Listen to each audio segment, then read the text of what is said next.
Rome, 67 after Christ. The city is restless, its marble temples gleaming in the sun, but its soul trembling beneath the weight of one man's will. Imagine walking through the Forum and seeing Nero, draped in purple, the emperor of the known world, smiling with a new wife at his side. She is radiant, adorned in jewels and silks, yet everyone knows the chilling truth. This woman was once a boy named Sporus. This is not rumor. It is not scandal whispered by rivals. It is history. What Nero did to Sporus was so grotesque, so unprecedented, that even in Rome, a city drenched in excess, people recoiled. Here begins a story not merely of lust, but of the way absolute power can warp love into obsession, grief into madness, and a human life into an object. Before Sporus, there was Poppaea Sabina. She was everything Nero believed he wanted: dazzlingly beautiful, politically astute, ambitious enough to share his vision of eternal glory. Unlike Octavia, his first wife, quiet, reserved, chosen for politics, Poppaea was vivacious, commanding, unafraid to shine. She became his obsession, and with obsession came danger. Nero isolated her, surrounded her with guards, smothered her with gifts: jewels from India, silks from China, perfumes from Arabia. He commissioned portraits, sculptures, anything that could immortalize her image. Yet beneath this devotion lay possession. To Nero, Poppaea was not a woman. She was an object, a mirror reflecting his grandeur. But Poppaea was clever. She used his infatuation to build her own network of allies, a fragile power balanced on the edge of his moods. She had one flaw: she was not afraid to contradict him, and in a palace where every whisper bowed to Nero's will, contradiction was fatal. It was 65 after Christ. Poppaea, pregnant with their child, confronted Nero during a domestic quarrel. The details differ. Some say he returned late from the races, others that she mocked his artistic ambitions, but all agree on the outcome. In a fit of rage, Nero struck her, one blow or several, enough to kill both mother and unborn child. The emperor who commanded legions, who was worshipped as a god in eastern provinces, had destroyed the one thing he loved most. Ancient sources describe him throwing himself upon her body, begging forgiveness, ordering physicians to perform miracles, screaming commands as though death itself could be cowed by imperial decree. But death does not kneel. Poppaea was gone. Nero's grief became grotesque. He refused Roman funerary customs, embalmed her corpse, and placed it in a tomb more magnificent than those of past emperors. He declared her divine, established a cult in her name, and wandered the palace whispering to her embalmed body as if it still answered. The court trembled. They were expected to participate in the fiction speaking of Poppaea in the present tense, leaving her seat empty at banquets. Any failure to maintain the illusion risked exile or death. Rome was ruled by a man lost in grief, trying to resurrect the dead through denial. And in that darkness, Nero saw Sporus for the first time. Sporus was young, perhaps 14 or 15, born into slavery within the palace, later freed. He had grown up in privilege compared to most Romans. He was educated, well-spoken, and poised for service. But none of that mattered. What mattered was his face. Ancient sources agree. Sporus bore a striking resemblance to Poppaea: his delicate features, his eyes, even the way light caught the bones of his face. To Nero, it was not coincidence. It was providence. Here was his chance to undo the irreversible, to bring back what he had destroyed. But Sporus was male. To anyone else, that would have been the end of the fantasy. To Nero, who believed himself a god, it was merely an obstacle. He summoned Rome's physicians and ordered them to make Sporus into a woman. The surgery was brutal. Ancient medicine was primitive bronze knives, crude cauterization, little anesthetic beyond poppy or mandrake. Sporus was held down by guards while the physicians cut, reshaping him against his will. The screams echoed through palace corridors, but no one dared intervene. What emerged was not Poppaea reborn, but a boy mutilated into a grotesque approximation of Nero's fantasy. Sporus would never father children, never reclaim his body, never again be free of the emperor's gaze. Nero did not stop at surgery. He ordered Sporus trained to walk, to speak, to gesture like Poppaea. Voice coaches taught him to raise his pitch, to mimic feminine intonations. Tutors drilled him in how to sit, how to arrange his clothing, how to smile as a Roman empress would. His hair was curled, adorned with ornaments, his body draped in silks, once belonging to Poppaea herself. Every mirror became a prison, showing Sporus not himself, but the ghost he was forced to become. Then came the wedding. Spring of 67 after Christ, during the great festivals. The largest palace hall was filled with flowers, lamps, and music. Guests watched in silence, masking horror with practiced smiles. They saw the Emperor of Rome marry a boy, mutilated into the image of his dead wife. The rituals were followed, vows exchanged, hands joined, bread shared, documents signed. It was official. Sporus was Sabina now, the Empress of Rome, in name if not in truth. From that day, he had his own staff, his own chambers, his own litter carried through the streets. But luxury was only another prison. Every glance, every word reminded him that he was no longer Sporus, only the shadow of a dead woman. The transformation of Sporus did not end with mutilation. It was only the beginning. Nero, obsessed with recreating Poppaea, turned the boy into a living theater of his grief, desire, and madness. Every day was another rehearsal, another layer of identity stripped away, another mask forced onto a face that no longer belonged to itself. The palace became a workshop of illusion. Seamstresses labored for hours creating gowns that would flatter Sporus's altered body garments, cut not for comfort but for spectacle, to drape him in flowing silks that shimmered under torchlight. Jewelers crafted elaborate ornaments, not just necklaces and rings, but headpieces that framed his face in gold and gemstones, forcing him to bear the weight of luxury as though it were a crown.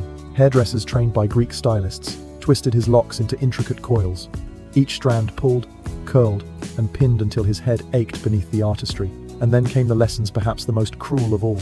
Tutors drilled into him the movements of a woman of rank, how to glide across marble floors, how to keep his eyes lowered in demure submission, how to smile with restraint rather than laugh with freedom. Voice coaches worked tirelessly, instructing him to soften his speech, to lift his pitch, to replace the cadence of a boy with the gentle lilt of an empress. Every word spoken became performance. Every step taken was choreography. But behind the painted face and trained gestures, Sporus remained trapped. A boy caught in a nightmare where even his own reflection was a stranger. Imagine waking each day in chambers decorated with Poppaea's likeness, her portraits, her statues, her perfumes lingering in the air while being told you were her. Mirrors reflected not the self, but a manufactured ghost. Sporus's identity, once fragile, was now shattered into pieces too small to gather. Nero reveled in the illusion he had created. He paraded Sporus before the court, not in secret but in triumph. Senators, consuls, generals, all were forced to bow before the emperor's fantasy, to address this mutilated boy as lady or empress. Some complied out of fear, others out of necessity, but all must have felt the same chill. Rome itself had become hostage to Nero's delusion. And then came the wedding. It was not enough for Nero to keep Sporus as a hidden companion. He would elevate him to the role of wife, recreating in ceremony what he had lost in reality. The preparations were as elaborate as any imperial marriage. The palace was draped in garlands, musicians rehearsed ancient hymns, priests were summoned to perform the rites. To the outside world, it was a scandal beyond imagination, a man marrying a boy. Yet within the marble halls, reality bent to imperial will. On the appointed day, in spring of 67 Common Era, the palace blazed with lamplight. Nobles in embroidered togas filled the grand hall, their faces masks of forced cheer. Musicians struck their strings, flutes cried out in ceremonial melody. And into this theater walked Sporus draped in silks, glittering in jewels, his body broken into the shape of Poppaea. At his side stood Nero, radiant in imperial robes, smiling as though he had conquered death itself. The ritual unfolded with chilling precision. Hands were clasped, vows exchanged, sacred bread broken. Nero declared before Rome's elite that his empress had returned, reborn in this youth. The guests applauded, some perhaps with genuine awe, others with terror disguised as joy. None dared defy the emperor. For a moment, history itself seemed to buckle, as if Rome's gods wept at the sight of a boy turned into a bride. But for Sporus, it was no wedding, it was an execution of the self. Each vow spoken was a nail in the coffin of his identity. Each cheer from the court was applause for his erasure. To survive, he had no choice but to play the role thrust upon him. Smile when expected, bow when commanded, speak when permitted. To falter was to risk death. After the wedding, Nero treated Sporus as though he were truly the empress returned. He was given a household staff, his own retinue, even a litter for public appearances. He sat beside Nero at banquets, reclined at his side during feasts, and and was displayed to foreign dignitaries as the Empress of Rome. To the world, Sporus was a symbol of power and decadence. To himself, he was a prisoner of silk and jewels. The psychological toll must have been unbearable. Imagine being forced, day after day, to inhabit the body of another person, to live as a shadow, a copy, a ghost. Every word Sporus spoke was borrowed, every gesture rehearsed, every smile painted. He became an actor in a play that never ended, one whose audience was an emperor too unstable to tolerate mistakes. Historians tell us Sporus grew skilled at this performance. He learned to anticipate Nero's moods, to echo the memories Nero projected onto him, to play the role so perfectly that the emperor could believe the impossible. But skill in performance did not erase despair. Behind the painted lips and lowered eyes was a young man whose life had been stolen, whose future had been destroyed, and whose only freedom lay in the silent corners of his own thoughts. Rome whispered about the spectacle. Some called it madness, others called it decadence. Still others believed it was a sign of divine punishment upon the empire. But none could change it. For as long as Nero lived, Sporus would remain his empress, his doll, his living reminder of what had been lost, and what cruelty could create. The boy was gone. The man was unmade. In his place stood a phantom bride, an eternal echo of Poppaea, crafted from pain, gilded in jewels, and paraded before the world as proof of Nero's absolute power. The marriage had sealed Sporus's fate. But for Nero, it was only the beginning of a grand performance that blurred the line between empire and theatre. To understand the scale of what followed, you must remember that Rome was not just a city of laws and armies, it was a stage. Every ritual, every procession, every public appearance was spectacle designed to awe millions. And Nero, more than any emperor before him, believed himself both ruler and actor. Sporus became the centerpiece of that spectacle. When Nero processed through the streets of Rome, Sporus was carried beside him in a golden litter, veiled like a goddess. Jewels glinting in the Mediterranean Sunday, citizens craned their necks to see this strange new empress, whispers trailing through the crowd. Was it truly Poppaea reborn, or had the emperor lost all reason? Children pointed, mothers hushed them, soldiers kept their faces blank. The empire itself was forced to play along with the charade. Banquets, too, became theaters of humiliation. Nero reclined on couches of ivory and gold, demanding that Sporus sit at his side like a dutiful wife. Guests, senators, generals, even foreign envoys were required to address Sporus with titles of honor, to bow before him, to pour wine into his cup, as though he were born of Caesar's line. The hall echoed with laughter and music, but beneath it all was unease. Those who looked too long at Sporus's altered face, or who failed to offer the correct courtesies, often found themselves summoned before imperial guards the next morning. To mock the emperor's fantasy was to invite death. And yet, there was fascination too. Rome had always flirted with decadence, always reveled in gossip of imperial scandal. Poets whispered verses comparing Sporus to mythical transformations, Hermaphroditus, Ganymede, the gods who blurred the lines of gender and power. Some saw him as an omen, others as divine punishment, others still as a living metaphor for an empire twisted by excess. But for Sporus himself, every banquet, every procession was torture. Imagine being paraded as an ornament, stripped of dignity, forced to smile while knowing that thousands of eyes judged not just your beauty, but the grotesque story behind it.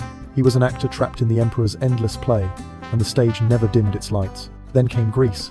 Nero, consumed by dreams of artistic glory, resolved to tour the land he believed was the cradle of civilization. He fancied himself a musician, a poet, an actor destined to rival the gods themselves. Greece offered him a stage far larger than Rome, a stage where emperors could compete in sacred games, where laurels crowned not just generals but singers and tragedians. Naturally, Sporus accompanied him. To Nero, the boy-turned-bride was proof that he could reshape reality, that love and death could be conquered through will alone. When the imperial entourage crossed the Aegean, Greek dignitaries were stunned to see the emperor's empress unveiled. A teenager in silks, his voice lightened, his face painted, his body reshaped by cruel hands. Whispers spread quickly across the marble cities of Athens and Corinth.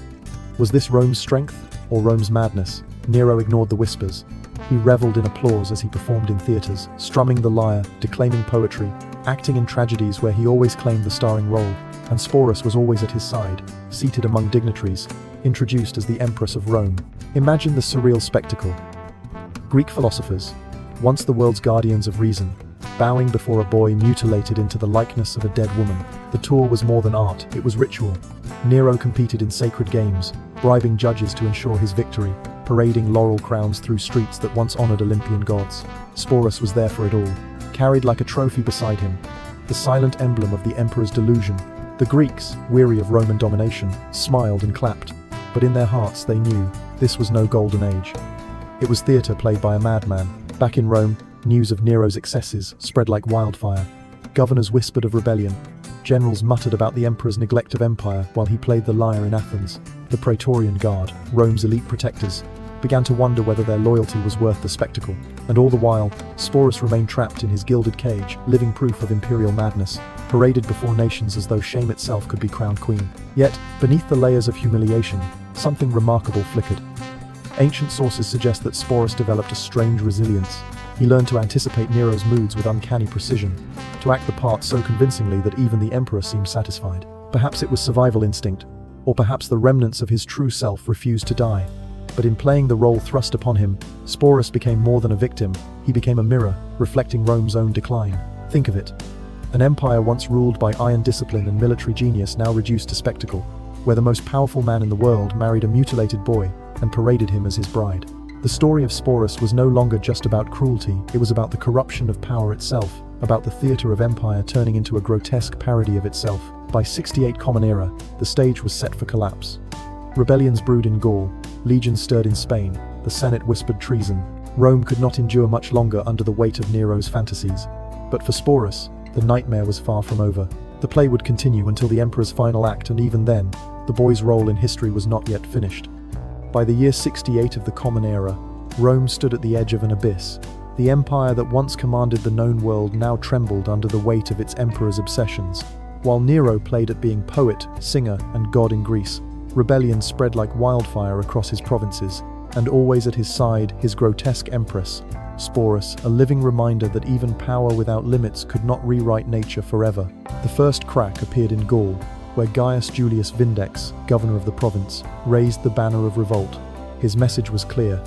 Rome could not be ruled by a man who squandered treasure on spectacles while neglecting his soldiers. Word of this rebellion spread quickly, igniting sparks of discontent across Spain and Africa. Governors who once trembled before Nero now whispered of freedom. Legions, tired of empty promises and unpaid wages, shifted their loyalties. Back in Rome, the Senate's patience ran thin. For years they had endured Nero's eccentricities, his singing competitions, his theatrical productions, his extravagant banquets, but what had once seemed absurd now threatened the empire itself. Behind closed doors, senators muttered what none dared speak aloud. The emperor was mad, and his reign was unsustainable. The Praetorian Guard, Nero's most trusted protectors, felt the change too. Soldiers who had once bowed at his feet began to wonder whether their loyalty was worth the humiliation. They had been forced to guard a wedding that mocked Roman tradition, to address a mutilated boy as empress, to protect an emperor who paraded decadence while enemies gathered at the gates. Loyalty was cracking. Through it all, Sporus remained the emperor's constant companion, displayed like a jewel even as the world collapsed around them.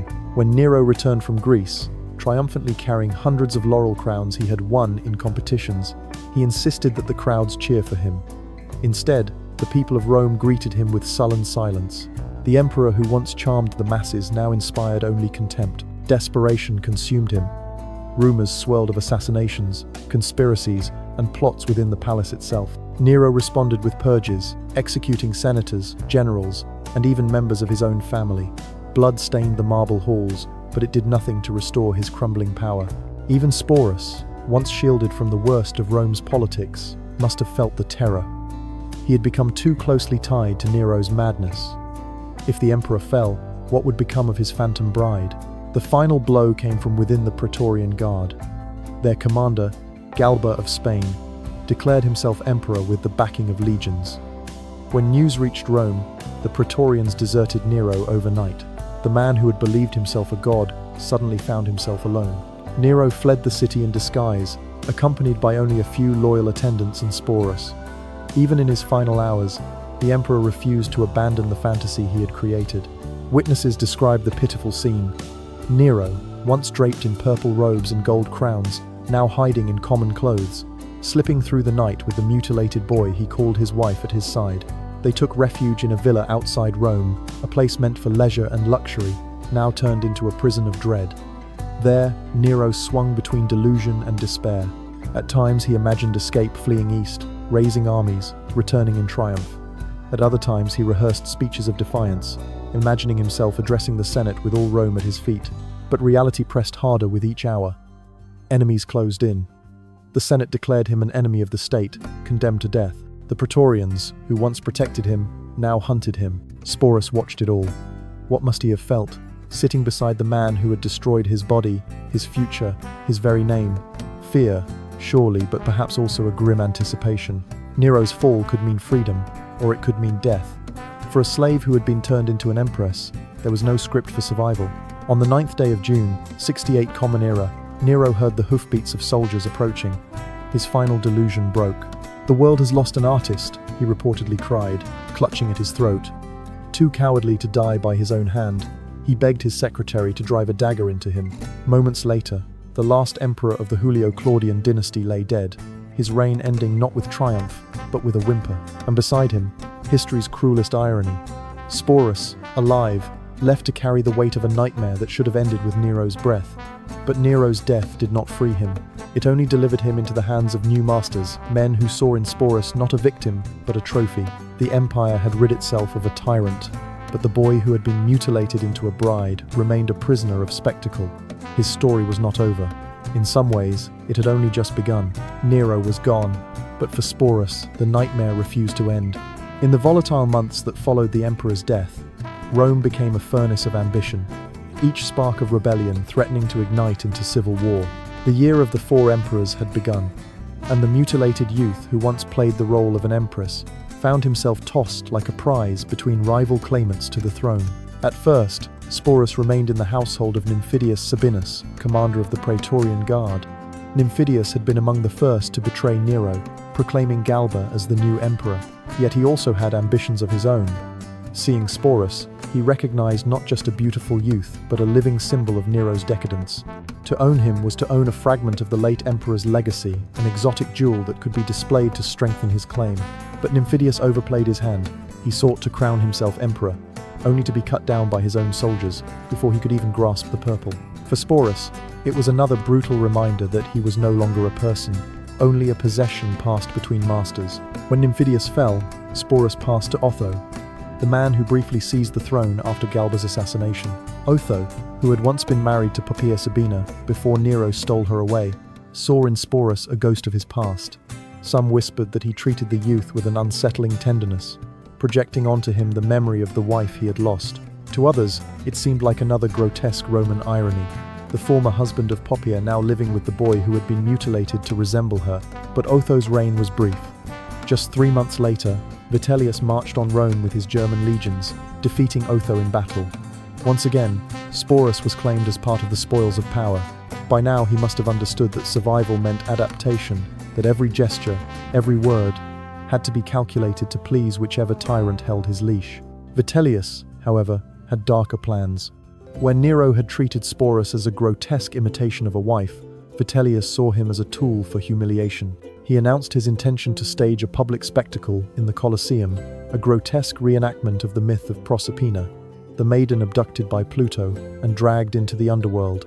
In this performance, Sporus would play the maiden, and the role would end not with applause, but with sexual violence carried out before thousands of jeering spectators. For Sporus, this was the ultimate degradation. He had endured mutilation, forced marriage, years of psychological torture, but to be publicly raped in the arena, reduced to a spectacle of suffering, was beyond endurance. It would erase the last shred of humanity he had preserved. So, before the spectacle could be staged, Sporus made the only choice left to him. He took his own life, some say by poison, others by opening his veins, the Roman method of dignified suicide. He was barely 20 years old. In death, Sporus reclaimed the agency that had been stolen from him. For years, he had been a puppet forced to wear the mask of another, his voice silenced, his identity erased. By choosing death, he chose silence on his own terms. It was a final act of defiance against a world that had stripped him of everything but his will to end his suffering. Historians of the time wrote little of his inner life. To them, Sporus was merely a curiosity, a symbol of Nero's madness, a footnote in the chaos of Rome's civil wars. Tacitus, Suetonius, Cassius, Dio. They record his story as evidence of imperial decadence, not as the tragedy of a human being. The boy himself disappears behind the veil of history, his dreams, his fears, his laughter all lost. And yet, across 2,000 years, his shadow remains. We can imagine him in those gilded halls, wearing dresses heavy with jewels, painted with cosmetics that concealed nothing of his pain. We can picture him seated beside Nero, forced to nod and smile as courtiers addressed him by a dead woman's name. We can feel the weight of every performance he gave, the terror of every mistake that might cost him his life. What makes Sporus's story so haunting is not just the cruelty he endured, but the way it reflects the nature of absolute power. To Nero, he was not a boy, but a canvas, a body onto which the emperor could paint his grief, his obsession, his madness. To later emperors, he was a trophy or a toy, proof of their dominance. Never once was he allowed to be himself. And yet, in the end, Sporus found a way to be more than their creation. His suicide was a whisper across history, a reminder that even in the darkest oppression, there remains the possibility of choice. His death denied Rome the spectacle it demanded. He would not be paraded, humiliated, and broken for their entertainment. He would vanish on his own terms. Perhaps that is why his story still lingers. It is not just about Nero's cruelty or Rome's decadence. It is about the resilience of a human spirit that refused to be entirely extinguished. Sporus lived as a shadow, but in dying, he left behind a light that illuminates the dangers of unchecked power and the quiet courage of defiance. 2 millennia later, his name still carries a chill.